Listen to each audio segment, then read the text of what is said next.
যেটা এখানে পান না, সে যখন তার ভুল বুঝতে পেরেছে, আই অ্যাপ্রিসিয়েট ইট, যে খুনি হাসিনার পক্ষে সে লড়তে চায়নি। ২,০০০ ছাত্র জনতাকে সে খুনের দায়ে অভিযুক্ত একজনের পক্ষে আপনি কিভাবে লড়তে চান? এটাকে কোনোভাবেই গ্রহণযোগ্য না। তার তো ফাঁসি ইমিডিয়েট হওয়া উচিত। তাকে যে কোনোভাবে, আমি ভারতকে বলতে চাই, আপনি এখনই হাসিনাকে দেশে পাঠান, যে আমরা তাকে জনসম্মুখে শাহবাগে ফাঁসির মঞ্চ বানিয়ে তাকে ফাঁসিতে ঝুলিয়ে ফাঁসি ঝুলানোটা দেখতে চাই। ওই সময়টাতে তখন তাদের সাথে নেগোসিয়েশন করার কোনো রাস্তা ছিল না আমার। তখন বাধ্য হয়ে আমাকে এক পর্যায়ে রাজি হইতে, যে আমি এখান থেকে বের হতে চাই, আমাকে আপনারা আসামি করতে পারেন। তখন তারা আমার ছবি টবি তুলে এবং আমার নাম নাম ঠিকানা লিখে আমার আহ, দুই হাতে হ্যান্ডকাপ লাগিয়ে শীর্ষ সন্ত্রাসীর মতো গার্ড দিয়ে ঢাকা সিএমএম কোর্টে নিয়ে যায়। রাস্তা পুরোটা ফাঁকা ছিল, সম্ভবত তখন কারফিউ চলতেছিল, আমি পরবর্তীতে খোঁজ নিয়ে জানতে পেরেছিলাম। তো এর মাঝখানে যখন আমাকে কোর্টের গারদখানায় নিয়ে যাওয়া হলো, তখন আমাকে কারোর সাথে যোগাযোগ করতে দেওয়া হয়নি। আমাকে কঠোর নিরাপত্তার চাদরে ঢেকে ফেলা হয়, যেন আমি কোনো তথ্য বাহির থেকে না পাই, বা কারোর সাথে আমার সাথে কি ঘটেছিল সেটা কারোর সাথে শেয়ার করতে না পারি। তো ওই অবস্থা থেকে যখন আমি একটু আলো বাতাস পেলাম, তখন আমার জীবনটা যেন নতুন করে ফিরে আসলো। আল্লাহর রহমত এবং আমার দেশবাসীর জনগণের দোয়া ছিল এবং পরিবারের দোয়া ছিল, বিধায় আমি বেঁচে ফিরে আসতে পারছি। এটাই অনেক কিছু আমার কাছে। তো এই ছিল আমার মুক্তির কাহিনী। তো পরবর্তীতে সিএমএম কোর্টে যখন তোলে আমাকে, 7 দিনের রিমান্ড যেহেতু আবেদন করেছিল তারা, কিন্তু কোর্টে সেদিন এত পরিমাণ আসামি ছিল যে ম্যাজিস্ট্রেট একরকমের ধৈর্যহীন হয়ে পাগল প্রায় অবস্থা হয়ে গেছিল। পরে সেদিন আমার শুনানি হয় নাই, এবং রিমান্ড মঞ্জুর না করেই আমাকে ট্রায়াল প্রিজনার হিসেবে ঢাকা সেন্ট্রাল কারাগারে প্রেরণ করা হয়, যেটা কেরানীগঞ্জে। তো ওইখানে গিয়েও আমি তাদেরকে রিকোয়েস্ট করি যে আমার আমার অবস্থা খুবই গুরুতর, আমাকে দ্রুত মেডিকেল সেবা যেন প্রদান করা হয়। তারা কারাগারের একটা রাইটস হলো যে হচ্ছে ঢোকার একদিনের পরেই হচ্ছে পরিবারের সাথে যোগাযোগ করার ব্যবস্থা করে নিশ্চিত করা হয়। কিন্তু খাবারের ব্যবস্থা, চিকিৎসা সেবা, অন্যান্য ধরনের যতগুলা মানে সাধারণ মানুষ যে সকল রাইটস পায়, কারাগারও একই ধরনের রাইটস আছে, কিন্তু সেক্ষেত্রে একটু ডিফিকাল্ট বিষয়। কিন্তু ন্যূনতম মৌলিক যেটা রাইটস, চিকিৎসা সেবাটা পর্যন্ত তারা আমাদেরকে দেয়নি। আমি বললাম যে আমার শরীরে তীব্র ব্যথা করছে, তারা আমাকে গ্যাস্ট্রিকের ট্যাবলেট ধরাই দিছে। এই হচ্ছে তাদের ব্যবহার ছিল। তারা আমাদের সাথে কারাগারে আমাকে যখন ট্রায়াল প্রিজনার হিসেবে নেওয়া হয় কারাগারে, তখন আমাকে একটা ফাঁসির সেলে রাখা হয়। মানে তারা কত পরিমাণে আমাদেরকে, কি বলবো এটাকে ভাষায় প্রকাশ, অমানবিক ভাবে আমাদেরকে আচরণ করতে পারে, যে হচ্ছে আমাদেরকে যে হচ্ছে ফাঁসির কন্ডেম সেলে রাখতে পারে।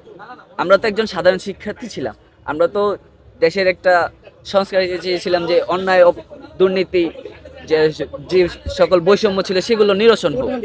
হ্যাঁ, জি, কোটা সংগ্রাম। এর আগেও কিন্তু আমরা নিরাপদ সড়ক আন্দোলন করেছি দেশে, কিন্তু তখন নিরাপদ সড়কের দাবিতে 2018 সালে যে নিরাপদ সড়ক আন্দোলন, তখনও আমার উপরে অ্যাটাক হয়েছিল। ঠিক তখন থেকে আমার রাজনীতিতে যাত্রা শুরু হয়, যে দেশবাসীর জন্য অন্তত কিছু করা উচিত। সেই জার্নি থেকে এখনো পর্যন্ত আমার জার্নি চলমান আছে। দেশ সংস্কারের জন্য যা কিছু করতে প্রয়োজন হলে যদি আবারও আন্দোলন করতে হয়, তাহলে আমি আবারও আন্দোলনে নামবো, যদি বেঁচে থাকি ইনশাল্লাহ। দীর্ঘ সময় অসুস্থ ছিলেন, চিকিৎসা সেবা পেতে একজন সমন্বয়ক হিসেবেও আপনি চিকিৎসা সেবা পেতেও রাষ্ট্রীয়ভাবে সহযোগিতায় পান নাই, এই বিষয়ে যদি একটু বলতেন। পাইছি বলতে, প্রাথমিক অবস্থায় তারা আমাদের বৈষম্যবিরোধী ছাত্র আন্দোলনের পক্ষ থেকে সেটা নিশ্চিত করা হয়েছিল, কিন্তু পরবর্তীতে যখন জুলাই স্মৃতি ফাউন্ডেশন গঠিত হয়, তখন তারা এককালীন একটা আর্থিক সেবা প্রদান করেছিল, যেটা দিয়ে আমি প্রাইভেট হাসপাতালে ট্রিটমেন্ট নিয়েছিলাম। আমার হেলথ কার্ড না থাকায় হাসপাতাল কর্তৃপক্ষ আমাকে স্ট্রিক্টলি মন্ত্রণালয়ে অর্ডার দেখে, এবং সেটা বলেছিল ঢাকা মেডিকেল কলেজের বর্তমান যে ডিরেক্টর আসাদুজ্জামান স্যার, উনি বলেছিলেন যে মন্ত্রণালয়ে স্ট্রিক্টলি অর্ডার আছে, হেলথ কার্ড ছাড়া কোনো জুলাই সে যোদ্ধা, যতই বড় যোদ্ধা হোক না কেন, তাকে কোনো ধরনের ফ্রি ট্রিটমেন্ট চিকিৎসা দেওয়া হবে না। তখন আমি আমার পরিচয় দিলাম যে আমি জাতীয় বিশ্ববিদ্যালয়ের সমন্বয়ক ছিলাম। আমি সমন্বয়কদের মধ্যে প্রথম গুম হওয়া সমন্বয়ক, এবং একমাত্র কারাবন্দী সমন্বয়ক ছিলাম। কিন্তু এত আইডেন্টিটি দেওয়ার পরেও সে আমাকে ন্যূনতম মার্সি করেনি। এবং এক পর্যায়ে আমার সাথে আমার আম্মু ছিল, সে বলে যে যেহেতু আমার ফ্যামিলি আর্থিক অবস্থা সুবিধাজনক নয়, সেক্ষেত্রে আমাকে ইমার্জেন্সিভাবে কোনো চিকিৎসা ব্যবস্থা করে দেওয়া যায় কিনা, আমরা অল্প কিছু পরিমাণ হলেও টাকা দিতে পারবো। কিন্তু তখন তিনি বলেন যে তাহলে তুমি বহির্বিভাগে যাও, তোমাকে ইমার্জেন্সিতে চিকিৎসা দেওয়া হবে না। দেখেন, বহির্বিভাগে আমরা তো সরকারি হাসপাতালগুলোর অবস্থা সম্পর্কে জানি। বহির্বিভাগে দীর্ঘ 1 থেকে 2 ঘন্টা সিরিয়ালে বসে থাকা, আমার যে তখন অবস্থা, ইমার্জেন্সি চিকিৎসা ছাড়া আমার এটা পসিবল না, আমার রিকভার হওয়া পসিবল না। তখন আমি বারবার রিকোয়েস্ট করার পরও তারা আমাকে হ্যারাসমেন্ট করতে থাকে যে তুমি যার সাথে কথা বলো না কেন, আমাদের মন্ত্রণালয়ে অর্ডার আছে, তুমি মন্ত্রণালয় থেকে অর্ডার আসলেও আমি এটা করতে পারবো না, তোমাকে ফ্রি ট্রিটমেন্ট দিতে পারবো না। এই হচ্ছিল অবস্থা। পরে আমি জুলাই ফাউন্ডেশনের সাথে যোগাযোগ শুরু করি, স্বাস্থ্য সচিবের সাথে যোগাযোগ শুরু করি যে আমার উপর কেন এইভাবে, আপনারা আমাদের মাধ্যমে ক্ষমতা পাইলেন, আমাদের মাধ্যমে চেয়ারে বসতে পারলেন, এখন আমাদের প্রতি অবিচার করতেছেন, এটা এটা তো এক প্রকার বৈষম্য হয়ে গেল না? তো বৈষম্য দূর করতে এসে যদি আবার নতুন করে বৈষম্য শিকার হতে হয়, সেক্ষেত্রে তাহলে সংস্কার কি হলো বা পরিবর্তনই কি হলো? জেডাই খান পান্নার ট্রাইব্যুনালে ক্ষমা চেয়েছেন, এটাকে আপনি কিভাবে দেখছেন? যেটা এখান পান্না প্রথম দিকে স্যাবোটাজ করতে চেয়েছিল, আমরা এটা তীব্র নিন্দা করেছিলাম। যেহেতু সে একজন সিনিয়র আইনজীবী, অভিজ্ঞ আইনজীবী, সে যখন তার ভুল বুঝতে পেরেছে, আই অ্যাপ্রিসিয়েট ইট, যে খুনি হাসিনার পক্ষে সে লড়তে চায়নি।